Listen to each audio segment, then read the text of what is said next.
episode of Investors and Operators. I'm sitting down with Michelle Noon, co-founder and managing partner of Clearhaven Partners in Boston. And this is a part two because we did our part one a little bit over a year ago. It might have been longer. There's a lot to catch up on. It was dog years for all of us over the last year. So legend has it that there have been some interesting updates for you. We have. Can you please update the audience? Sure. So since our last chat, we have gone ahead and raised our Fund 1 and ended up with a really fantastic group of investors at about $312 million capital for our strategy in lower middle market software. Congrats. Let's dive in. So how long was the general process? And let's just kind of think through, what are some big takeaways from that process? Yeah, so I think when we last sat down, I was like visioning the firm and we were really just starting. And looking back on, we started in August of 19 and really were founded for two reasons. One was to do one thing really well above all else, and that was lower middle market software buyouts. And two was to begin to build a firm with a culture and a set of values that were imbued in how we operated as deal makers and operators with our companies. And I'm really pleased looking back now 2 years on that initial vision that we've begun to do just that. I always like to say we're at the starting line. When we close a deal, we're at the starting line of a deal. We're still very much at the starting line of Clearhaven Partners. But we've taken the first few paces on that journey, including building a team now. We're 10 people.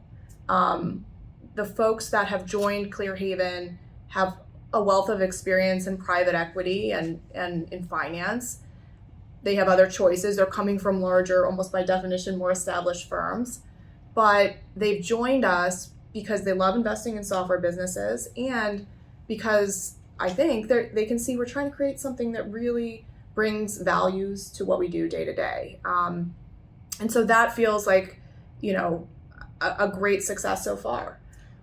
What are the values? Because it's a very front of mind discussion.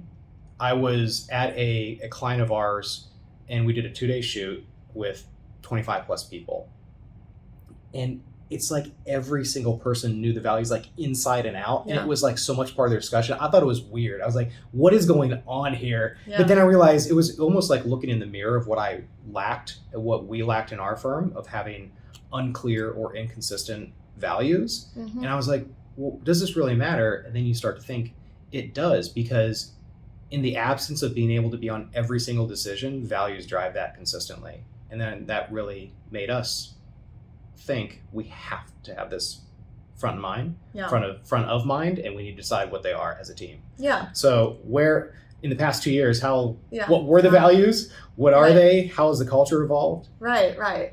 So it was one of the two reasons that the firm was founded in the first place, right? Was to create from a blank sheet of paper what's very hard to retrofit onto an existing organization.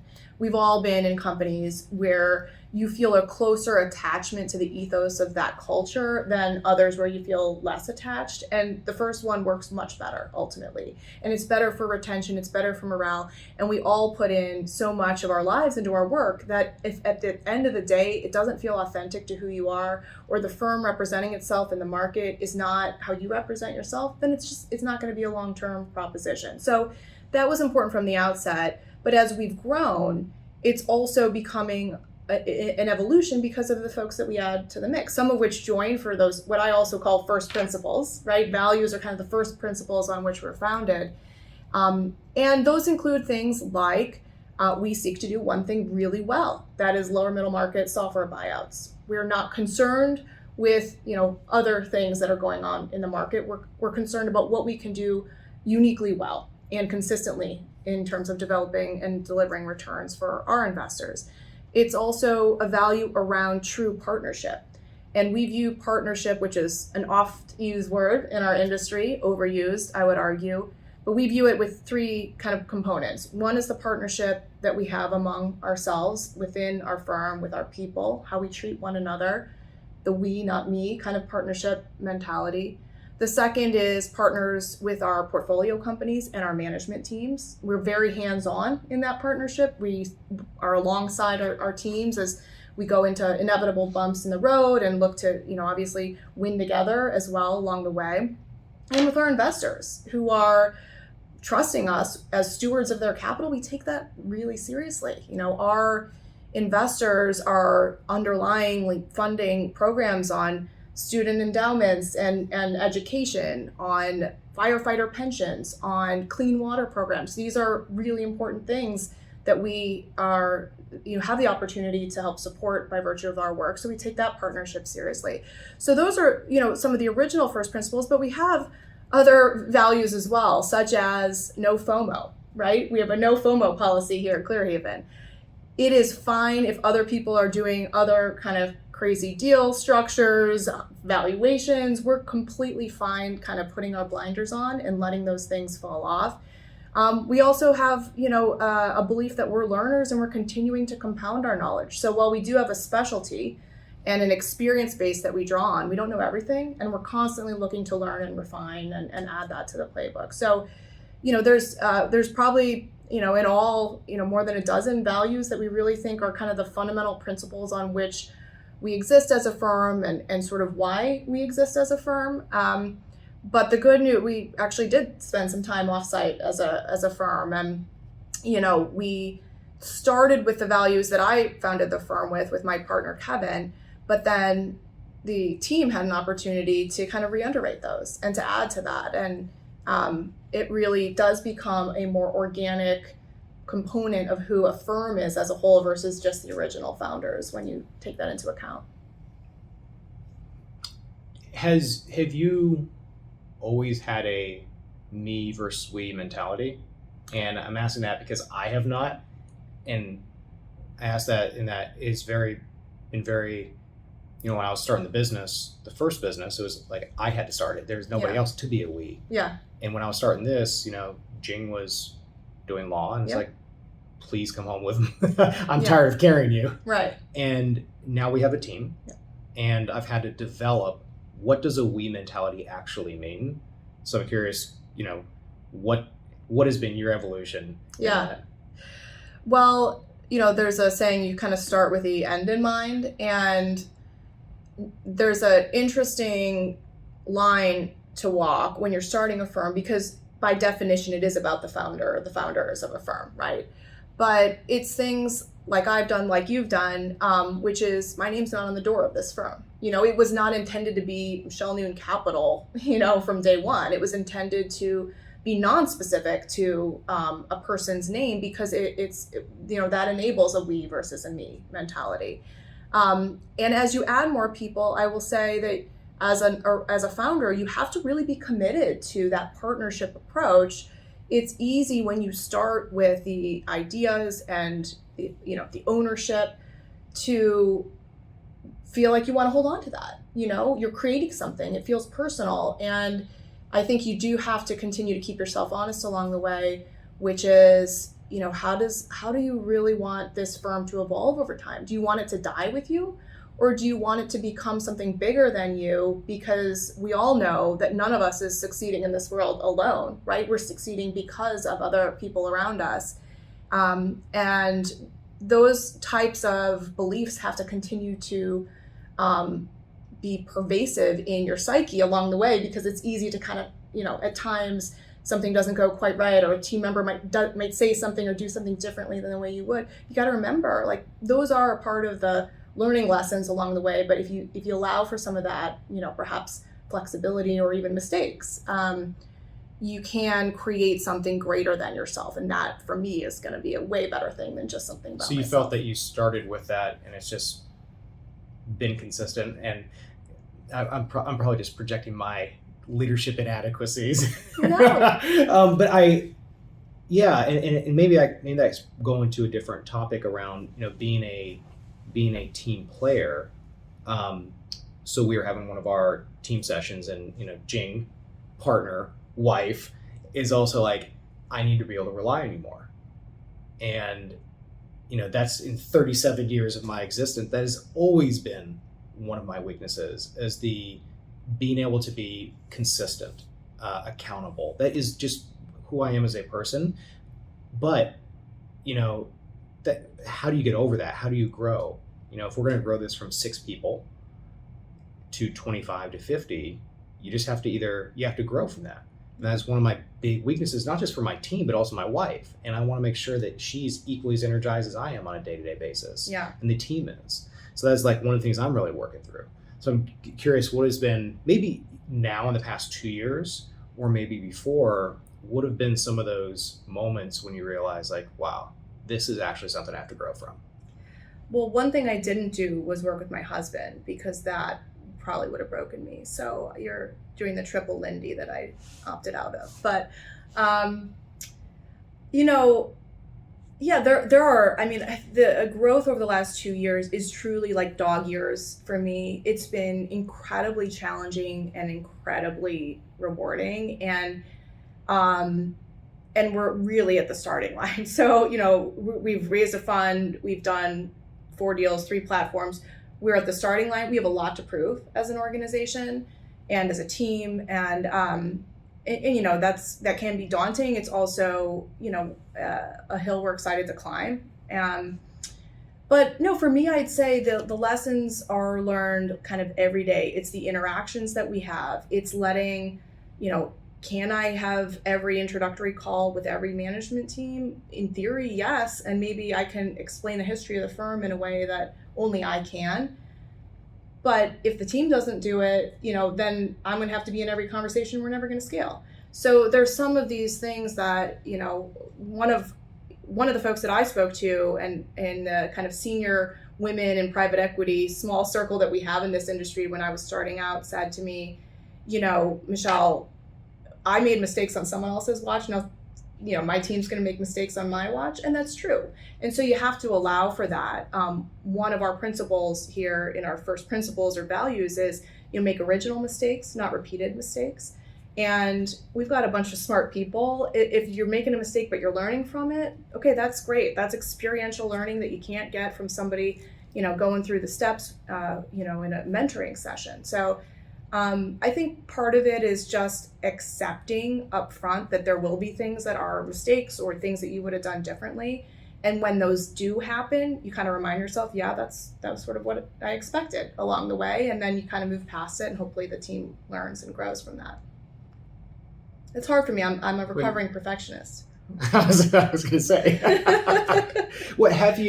It's interesting because people, if you have that tendency to want everything perfect, and it's interesting that tendency going into an entrepreneurial context, which is, almost by definition chaos.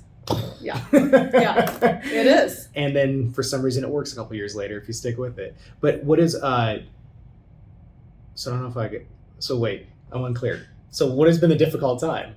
Or either in this context or another one of just like, I really had to grow from that.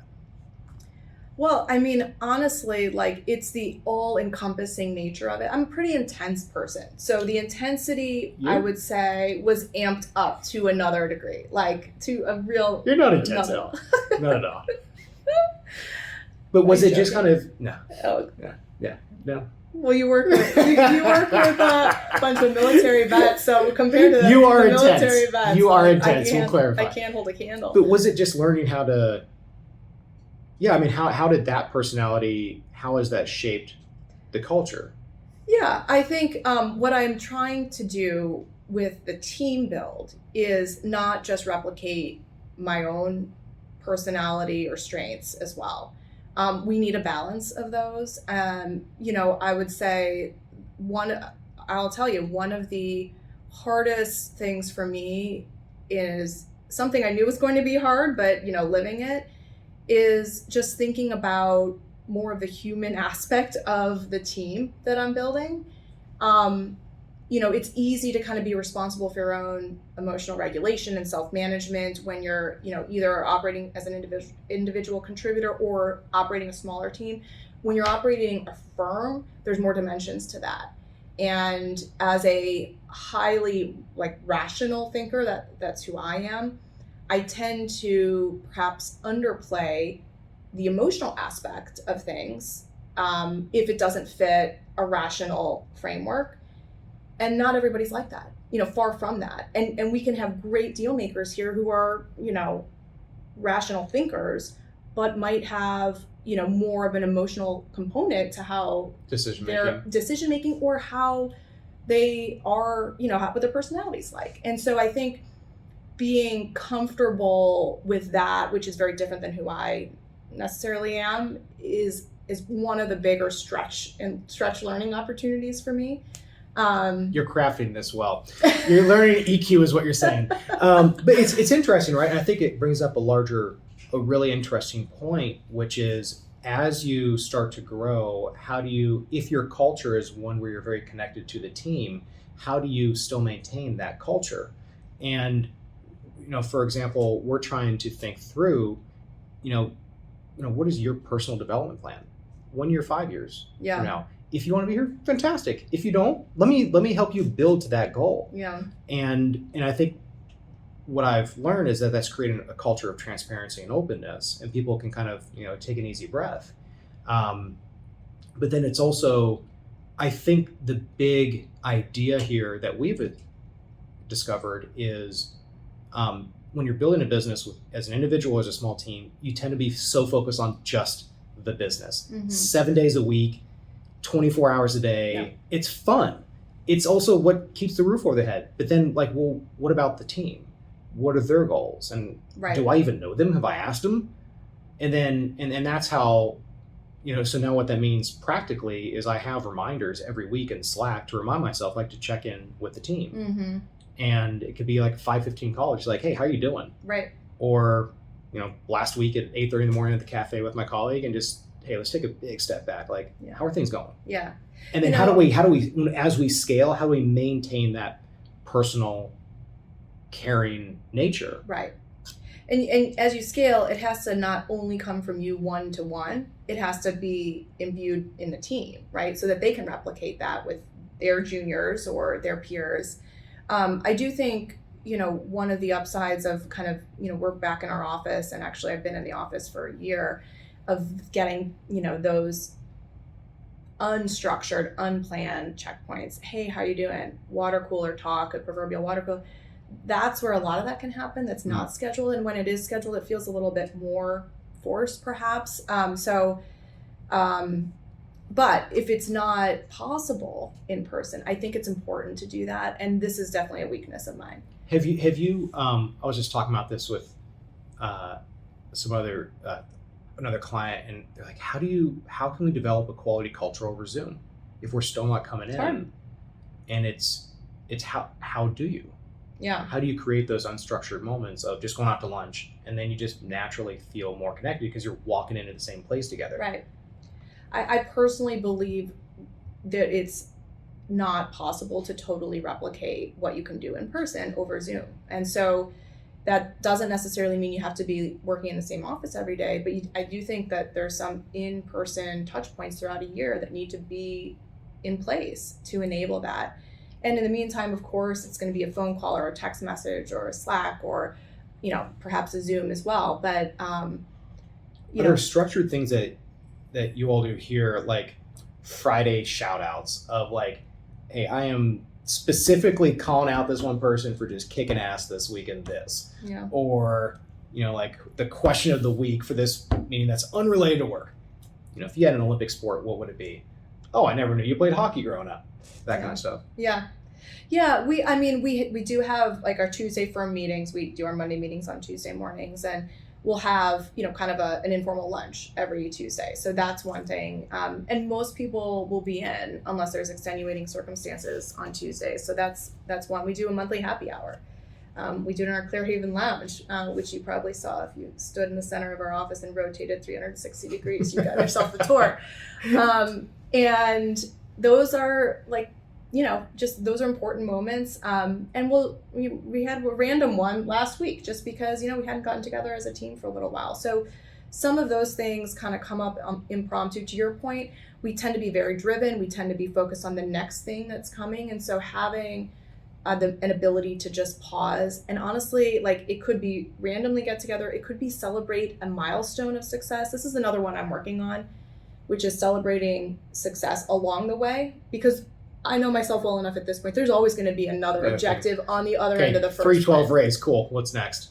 Totally. And if you don't stop and say, hey, that was great, like, let's take a moment, then you just run one achievement into the next, but you're missing the kind of value that comes from noting these things that we've done as an organization. So that's on our values, which is that we celebrate success. And I told the team when we talked about our values and our first principles, this is a hard one for me, so you got to keep me honest on this. And we're trying to do that, and I'm trying to learn and grow as a person, and it's a great one. How did you celebrate raising Fund One and having that milestone in the firm? We took a duck tour through Boston. It's Fund One after all. No, we did. We had it's not the private yacht that holds 50 people. It was a private duck tour. It was a private duck tour. And someone went to the 7-Eleven and got a couple of beers on the way over. So no, look, I think there's real. We got to keep ourselves humble, and humility is another one of our core values. Everyone who joined our firm had a rite of passage. They had to bring their own screwdriver and make their own desk. And that wasn't by accident. It was just what needed to be done. And we certainly weren't going to hire people to do that. But those are the kinds of things that I think are able to be built into the fabric of a firm early. And I think as you scale, it does become harder. So we'll see. Our next challenge and how we keep humility into the organization as it scales won't be about building your own desk from scratch, but it will be about other things that we carry into our day-to-day. And I think as leaders of our organizations, it's on us to make sure that remains consistent with the core of where the firm started. But lots of private equity firms now have been around for decades and decades. And one of the reasons that there are new firms like Clearhaven is because we thought some things could change, and we would carry forward things that worked well, but we were comfortable leaving some things behind that didn't work as well. And so I think the onus is on us as leaders of new firms as well to remember that over time, organizations do need to evolve and change and be organic, and that hopefully the values can continue forward.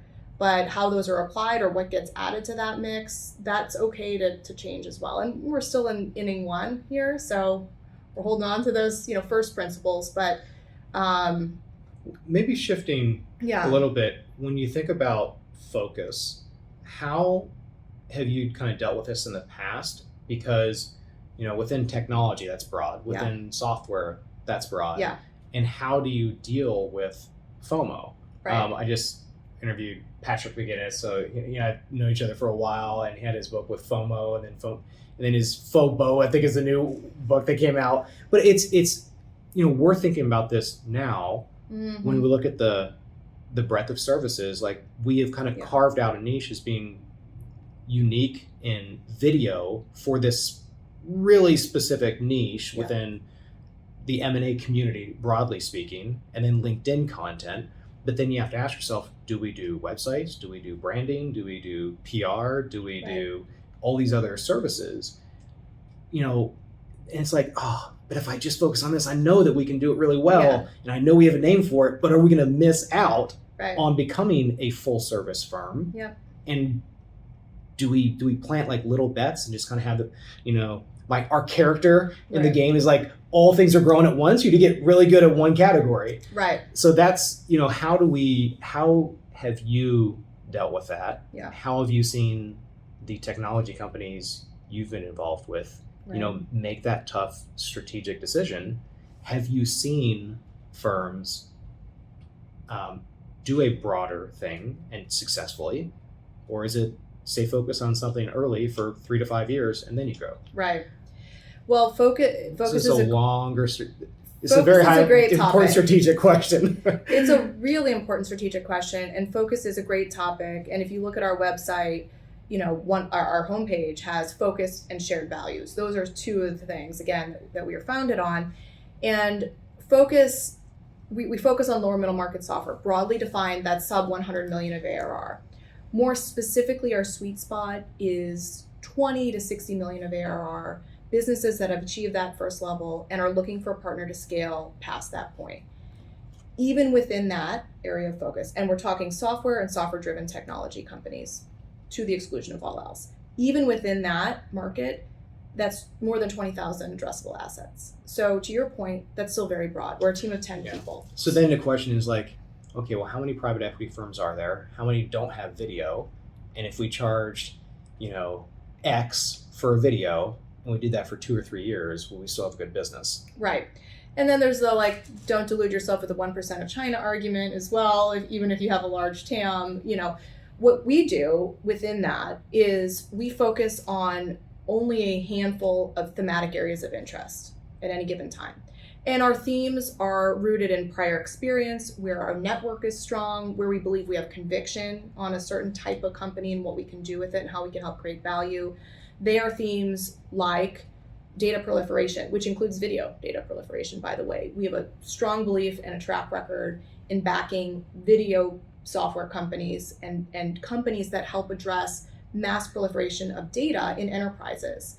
And data is absolutely useless unless you can make sense of it, unless you can monetize it, unless you can derive insights from it.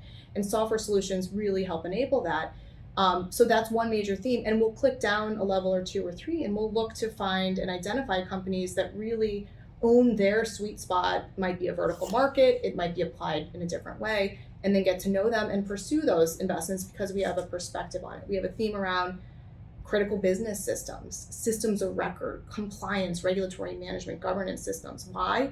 Because that's hard to do well. It requires simplifying a lot of complexity in a regulated environment, for example, and it's not often a core competency of those businesses. So automation, software solutions are really helpful to that end.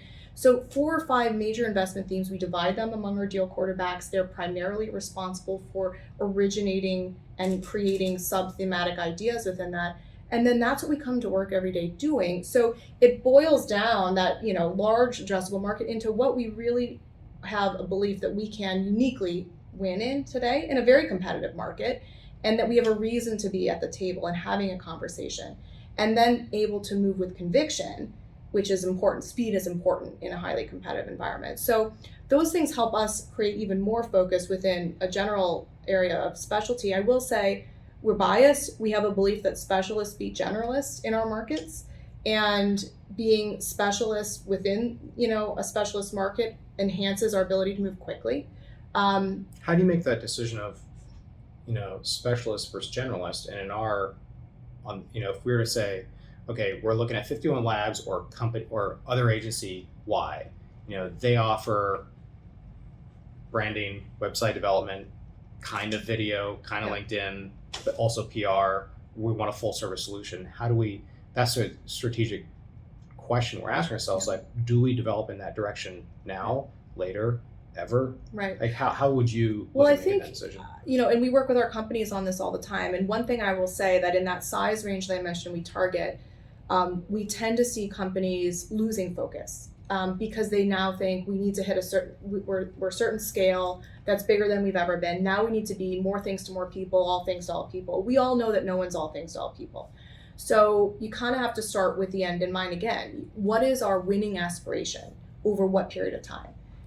And we do this exercise with our portfolio companies at the outset of our investment. What is our strategy effectively? Let's underwrite our strategy for what we want to be, I say when we grow up, and by that I mean a 5-year investment hold period, and back into what does that mean for the capabilities we need to have today, for the team that we need to have today, for the customers that we serve today versus the customers that we want to serve. Maybe they're the same and we want a greater share of wallet. Maybe they are a broader universe of customers. And you're not going to get to that winning aspiration tomorrow, but you've got to be underwriting your annual plans year on year on year to move toward it ultimately. And your customers could pull you there as well. You have to be careful to filter out the noise because customers will want you to do potentially everything. So you've got to match what you're going to get paid for with your core competencies or the capabilities that you bring, and does it match your strategic roadmap, right? Is it where you want to go ultimately? That's a really good point on losing focus versus what I wrote down, testing, because we got into annual meetings because we tested it, and now we've had the second cycle of it, and repeat. So that test turned out to be worthwhile. Absolutely. But then on the same thing, we did 2 websites recently. We're like, we shouldn't be doing this. Sure. But then that led into one client doing more work with video and LinkedIn. Yeah. But then how do you make that decision on, for every client that is like that, where you do a small website to get a bigger project, there are more clients who don't even care about the website for you. They just want to do what you're known for. Right. And then just build that out. But and the greater share of wallet, that goes, the analogy here is like, okay, well, do well at the GP level, and then what? Then maybe go to the portfolio companies, or maybe you're working on a certain type of video for them, but you can do more types of video for them, or maybe more beyond video. I like to think about the market opportunity set, the organic set, primarily as like concentric circles of a bullseye. What is your absolute core today? Do as much of that as possible. Then what's the next concentric circle? And what do you need to build in terms of competency, capability, et cetera, to get to that next concentric circle? Maybe, for companies that we back, sometimes it's a buy versus build to get to that third circle at some point. But you want to believe that you are pursuing a strategy and you are commanding a price premium, if you will, for the value proposition that you're delivering in the market. That gives you a unique competitive advantage, or you have a competitive advantage where you can command a price premium for the service or product that because you're then offering. you can do projects faster because you know the client better, the industry better, the service better, and we know how to do it with higher quality. And then you can charge a premium because the clients also know that what they're getting with us. Exactly. As opposed, it's this interesting phase of being wandering and testing appropriately. Yeah. Versus, we are known for video and LinkedIn. Mm-hmm. We are not known for websites. We're not known for branding. We're not known for these other things, the long list of services. Right. So do you do that and just say, listen, guys, let's not talk about anything unless it says video and LinkedIn. Well, in the category of strategy, it's also knowing your ideal customer profile. Who is your ideal customer? And what do they care about? What are their purchase criteria? And then you got to rank that by order of importance. So is low price a top, criteria for your customers? I would venture not. No. That's not the case. Put that down the list. So it's not about price. Is it about quick turnaround times and reliability? Is it around differentiated approach to how you think about shooting a particular video? Is it about the angle you take? What are the key purchase criteria, and how do you rank? How does 51 Labs rank against that purchase criteria? And you want to see high alignment with what you guys are good at, with what your customers value the most, and then low alignment with the things they care about least, right? That's another way of thinking about, should I test over here? And small scale experimentation is great as long as it's not diverting you from, too much of your core day to day. Fail kind of small and fast kind of thing. But just make sure that you're lining up what you guys are really good at with the key purchase criteria of your ideal customer.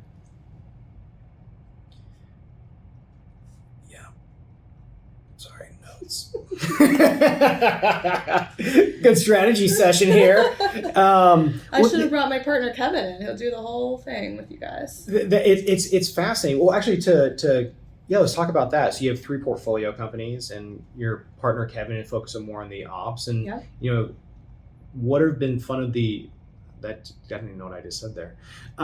What have been some of the fun times or interesting times and challenging times working with your 3 portfolio companies? And what was your first investment? Where'd you go 2 years ago, or whenever that first one is, to where you are now? And kind of how do you, when you partner with a company, what do those first months look like? Let me ask that again, because once again, I have trouble speaking English. So when you partner with a company, what do those first months look like? The first year is always really intensive, because when we invest in a business, we are always investing at an inflection point. They've achieved the first level of success, but they need to break through that sound barrier, I call it, to get to the next level.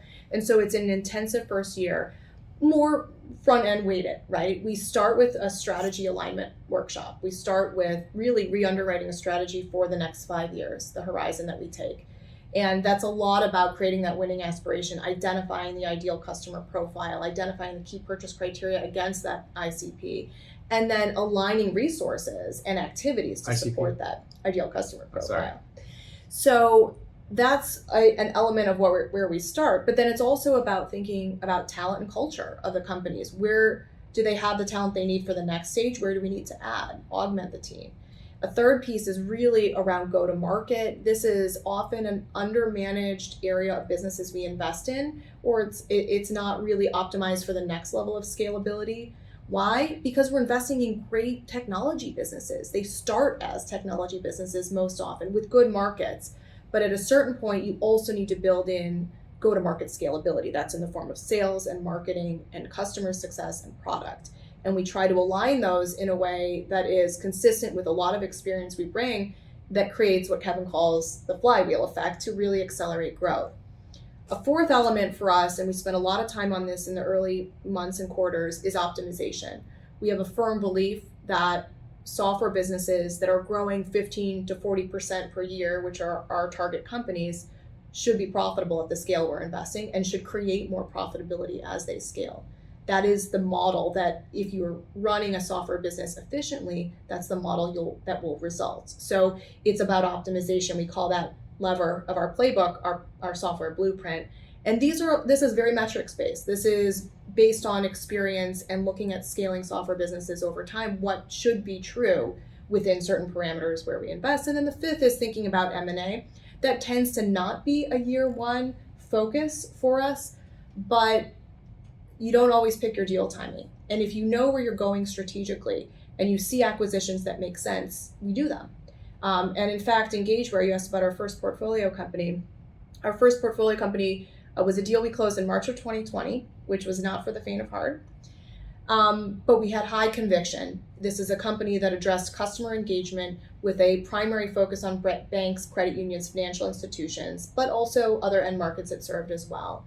And that company we acquired in March. By December of that year, we had a fantastically strong strategic fit add-on acquisition, a company called SilverCloud.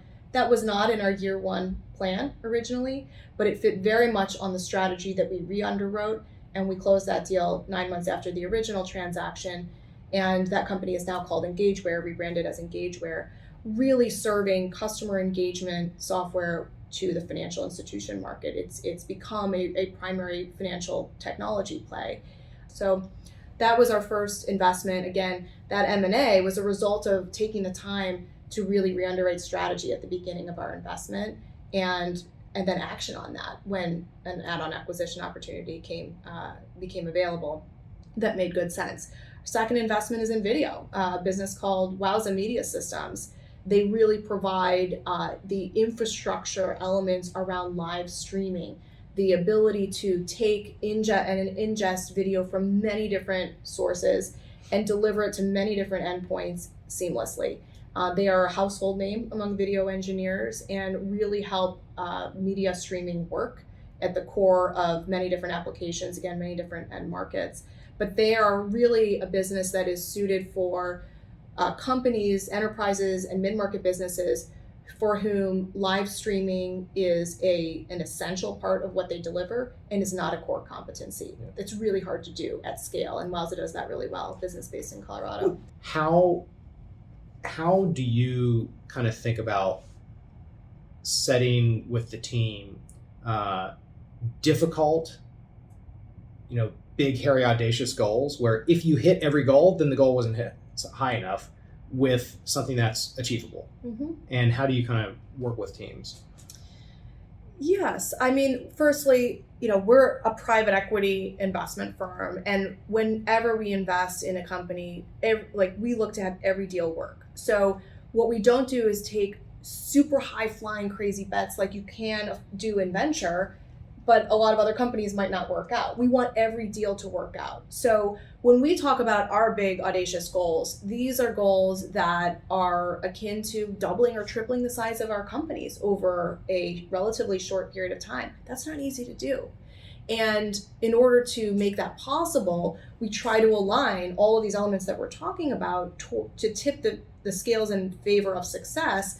And then, of course, we back into what does that mean on an annual goal plan? And our annual plans are always going to be stretch plans. We're always going to want to push ourselves to a little bit of the zone of uncomfortable, but these are also plans that are meant to be achievable.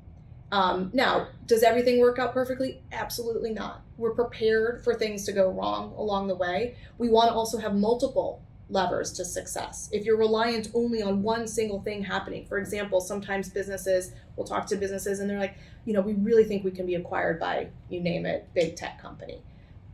That's not a plan that we're going to be willing to underwrite. You don't build a business for one specific acquirer. You're going to limit you're going to have a very binary outcome, right? You're going to limit your optionality. So we also look for multiple levers to success. We align on a certain path A, but we also want to know that there's path B if we need to pursue that. And that breaks down, again, in the form of annual goals, quarterly goals, etc. So some of them will feel unattainable when we start. And the management teams will be surprised when we do achieve them. And others, maybe we were overly ambitious. That's a part of it along the way as well. But we're constantly pushing toward what's a challenging plan, but we believe attainable. You kind of think through some concluding thoughts. What does this look like 3 years from now? What is, how do you define success? Maybe even 10 years from now, because 3 years seems like it's too tactical. Mm-hmm. It's like, yeah, fund to double it. Okay, cool. And then double the team, double the fund, double the fund. But yeah, what do you think success looks like for you individually and for the team 10 years from now? Yeah. I think there's not a different answer as to what success looks like for me individually and for the team in 10 years. I think it is going to be one and the same. And, to that end, yes, it's going to be that we are, we've raised to fund X, whatever X is. It's going to be that we did that because we delivered on what we said we were going to do. And doing what you say you're going to do is back to one of our first principles. And that means we've delivered returns to our investors. That means that we have been a partner of choice for companies who want a partner who has software expertise.